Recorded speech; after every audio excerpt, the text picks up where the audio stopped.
ان لوگوں کے لیے لکھی گئی ہے جو پڑھ تو سکتے ہیں مگر در حقیقت پڑھنا نہیں جانتے۔ یہ جملہ بظاہر سخت محسوس ہو سکتا ہے، لیکن نہ یہ گستاخی ہے نہ ہی تضاد۔ یہ مغالطہ صرف اس لیے پیدا ہوتا ہے کہ لفظ پڑھنا کے کئی مفہوم ہیں اور ان میں سے ہر ایک جدا نوعیت کی ذہنی سرگرمی کو ظاہر کرتا ہے۔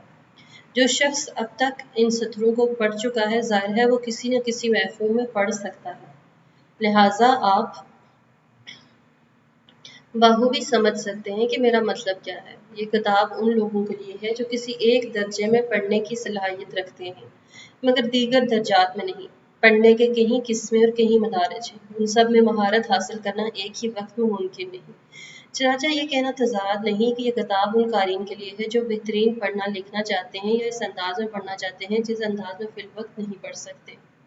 اب یہ سوال پیدا ہوتا ہے کہ یہ کتاب کن لوگوں کے لیے نہیں ہے۔ اس کا جواب دو انتہاؤں کے ذکر سے دیا جا سکتا ہے۔ ایک طرف وہ لوگ جو بالکل پڑھ نہیں سکتے، مثلاً شیروں و بچے، ذہنی معذور اشخاص یا وہ معصوم انسان جنہیں بھی شعور الفاظ حاصل نہیں ہوا۔ دوسری طرف وہ قاری جو فن مطالعہ کے ماہر ہیں، جو ہر نوع کی تحریر کو انسانی درک کی آخری حد تک پڑھ اور سمجھ سکتے ہیں۔ یقیناً ہر مصنف کی خواہش ہوتی ہے کہ وہ اسے کامل قارئین کے لیے لکھے، مگر وہ کتاب جو خود فن مطالعہ کے بارے میں ہو اور جس کا مقصد اپنے قارئین کو بہترین پڑھنا سکھانا ہو، وہ ان کے لیے نہیں ہو سکتی جو پہلے ہی اس فن کے ماہر ہیں۔ ان دو انتہاؤں کے درمیان وہ طبقہ آتا ہے جسے ہم عام قاری کہتے ہیں، اور یہی طبقہ ہم سب میں سے بیشتر پر مشتمل ہے۔ ہم وہ لوگ ہیں جنہوں نے حروف تہجی سیکھ لیے ہیں، خواندگی کی راہ پر قدم رکھا ہے، مگر ہم یہ نہیں جانتے کہ ہم ماہر قاری نہیں۔ ہمیں یہ احساس مختلف طریقوں سے ہوتا ہے۔ جب کوئی تحریر ہماری گرفت سے باہر ہو جاتی ہے یا ہم اس کے مطالب کو پوری طرح سمجھ نہیں پاتے، یا جب کوئی دوسرا وہی چیز پڑھ کر ہمیں یہ دکھاتا ہے کہ ہم نے کتنا کچھ نظر انداز کیا یا غلط سمجھا۔ اگر آپ نے کبھی ایسا تجربہ نہیں کیا، اگر آپ نے کبھی پڑھنے کی مشقت محسوس نہیں کی یا وہ مایوسی نہیں جھیلی جب پوری کوشش کے باوجود مطلب ہاتھ نہ آیا ہو، تو مجھے نہیں معلوم کہ آپ کو اس مسئلے میں کس طرح دلچسپی دلا سکوں۔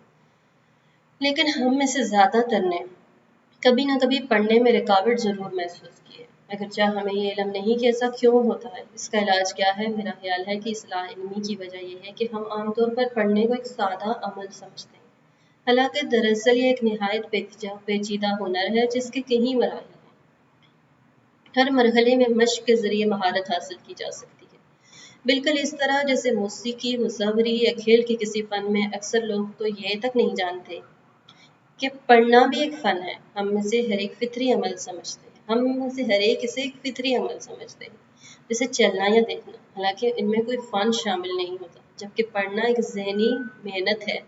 گزشتہ گرمیوں میں جب میں یہ کتاب لکھ رہا تھا، ایک نوجوان میرے پاس آیا۔ اسے معلوم ہوا تھا کہ میں پڑھنے کے فن پر کچھ لکھ رہا ہوں۔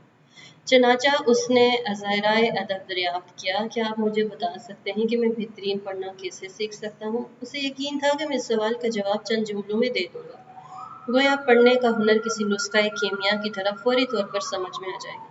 میں نے اسے سمجھانے کی کوشش کی کہ معاملہ اتنا سادہ نہیں۔ میں نے اسے کہا کہ اس موضوع پر گفتگو کرنے اور اس کے مختلف اصول بیان کرنے کے لیے پوری کتاب درکار ہے۔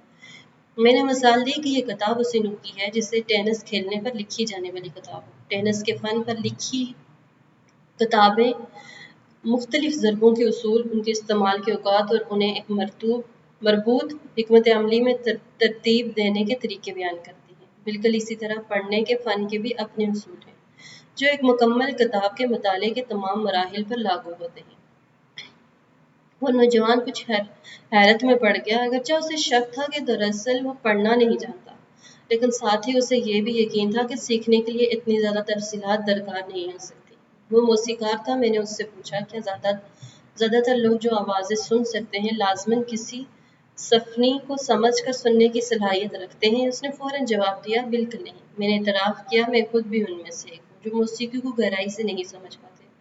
پھر میں نے اس سے پوچھا، کیا تم مجھے بتا سکتے ہو کہ موسیقی کو ویسے سننے کا طریقہ کیا ہے جیسے ایک ماہر موسیقار چاہتا ہے اسے سنا جائے؟ یقیناً وہ بتا سکتا تھا، مگر اس نے کہا کہ وہ ایسا چند جملوں میں نہیں کر سکتا۔ موسیقی کو سننا ایک نہایت پیچیدہ عمل ہے۔ صرف جاگنا یا آواز سننا کافی نہیں ہوتا، بلکہ بیک وقت مختلف پہلوؤں پر توجہ دینا، آوازوں، تنوع اور آہنگ کے حصوں میں امتیاز کرنا، ان کے باہمی ربط کو سمجھنا ضروری ہوتا ہے۔ یہ سب اس نے کہا اور میں نے تسلیم کیا کہ وہ درست کہہ رہا ہے۔ پھر میں نے اس سے اس نے مزید وضاحت کی کہ اگر مجھے واقعی موسیقی کو سمجھ کر سننا ہے تو مجھے خود بھی بار بار سننے کی مشق کرنی ہے تاکہ میں ایک ماہر سامع بن سکوں۔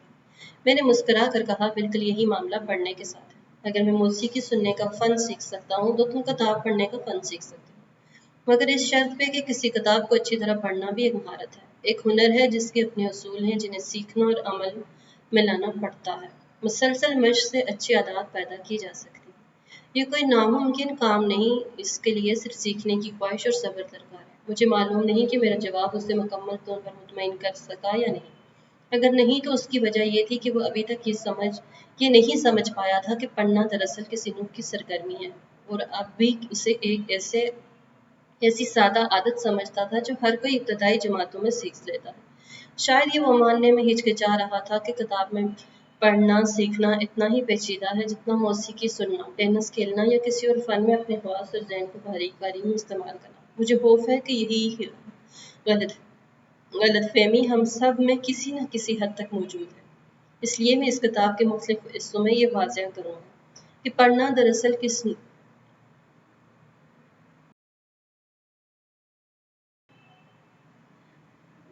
نوع کی انسانی سرگرمی ہے، کیونکہ جب تک آپ یہ نہیں سمجھیں گے کہ پڑھنے میں کیا کچھ شامل ہے، کیونکہ جب آپ اس تربیت کے لیے تیار نہیں ہوں گے جو بہتر پڑھنے کے لیے ضروری ہے، جیسے وہ نوجوان تیار نہیں تھا۔ میں یہ فرض کر رہا ہوں کہ آپ واقعی سیکھنے کی خواہش مند ہیں۔ میری مدد صرف اس حد تک درکار ہو سکتی ہے جتنی آپ کو اپنے سیکھنے میں مدد دینا چاہتے ہیں۔ کوئی شخص کسی فن میں آپ کو اس درجے سے زیادہ نہیں سکھا سکتا جتنا آپ خود سیکھنے کا عزم رکھتے ہیں۔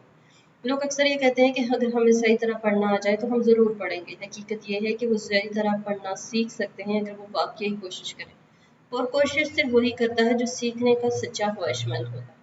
مجھے یہ احساس اس وقت تک نہیں ہوا کہ میں پڑھنا نہیں جانتا جب تک میں کالج سے فارغ التحصیل نہیں ہوا۔ یہ حقیقت مجھ پر اس وقت اشکار ہوئی جب میں نے دوسروں کو پڑھنا سکھانے کی کوشش کی۔ شاید زیادہ تر والدین کو بھی ایسا ہی تجربہ ہوا جب انہوں نے اپنے بچوں کو پڑھانا چاہا۔ ایک دلچسپ تضاد یہ ہے کہ اکثر اوقات والدین اپنے بچوں سے کچھ سیکھ لیتے ہیں۔ وجہ بہت سادہ ہے، جو شخص کسی چیز کو سکھاتا ہے اسے اس چیز کے بارے میں زیادہ بیدار اور فعال ہونا پڑتا ہے۔ خیر، اپنی داستان پر واپس آتا ہوں۔ یونیورسٹی کے رجسٹر کے ریکارڈ کے مطابق میں ایک اچھا طالب علم تھا۔ میں نے تمام کورسز کامیابی سے پاس کیے اور میرے گریڈ قابل تعریف تھے۔ ایک طرف سے یہ ایک کھیل سا تھا جیسے سمجھ جانے کے بعد کھیلنا آسان ہو گیا تھا۔ اگر اس زمانے میں کسی نے ہم سے کہا ہوتا کہ ہم زیادہ نہیں جانتے یا اچھی طرح پڑھ نہیں سکتے تو ہم سخت حیران اور ناراض ہوتے۔ ہمیں یقین تھا کہ ہم لیکچر سن سکتے ہیں، کتابیں پڑھ سکتے ہیں اور امتحان کے سوالات کے درست جوابات لکھ سکتے ہیں، اور یہی ہمارے لیے قابلیت کا ثبوت تھا۔ ہم میں سے چند ایک نے ایک ایسا کورس کیا جس نے ہماری اس خود فریبی پر مزید مہر لگا دی۔ مثلاً جان ارکسن۔ یہ کورس مشہور استاد جان ارکسن کے 2 سال پر مشتمل تھا، اور چند منتخب طلباء یعنی جونیئر اور سینئر نے کہا تھا کہ یہ جنرل آنر کے لیے مخصوص تھا، اور اس میں ہم نے صرف عظیم کتابیں پڑھی، یونانی کلاسیکی ادب سے لے کر رومانی اور قرون وسطیٰ تک کی تخلیقات تک، اور جدید مفکرین جیسے ولیم جیمس، آئنسٹائن اور فراڈ تک۔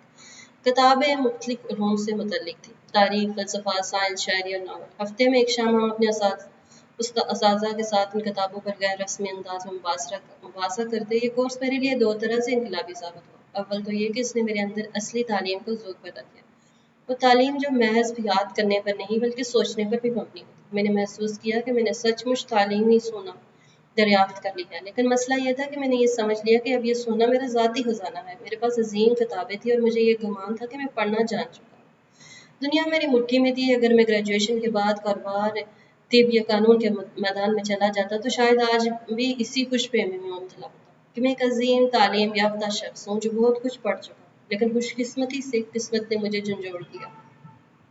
جس طرح وکیل یا ڈاکٹر چند سال کی عملی زندگی کے بعد اپنی غلط فہمیوں سے جاگ اٹھتے ہیں، اس طرح مجھے بھی حقیقت کا سامنا ہوا۔ تجربے کی دنیا ہر خوش فہمی کا علاج ہے۔ میری خود فریبی کا علاج تدریس تھا، اور میری غلطی کی سزا یہ تھی کہ مجھے اسی کورس کو پڑھانا پڑا جس نے مجھے بہت مغرور بنا دیا تھا۔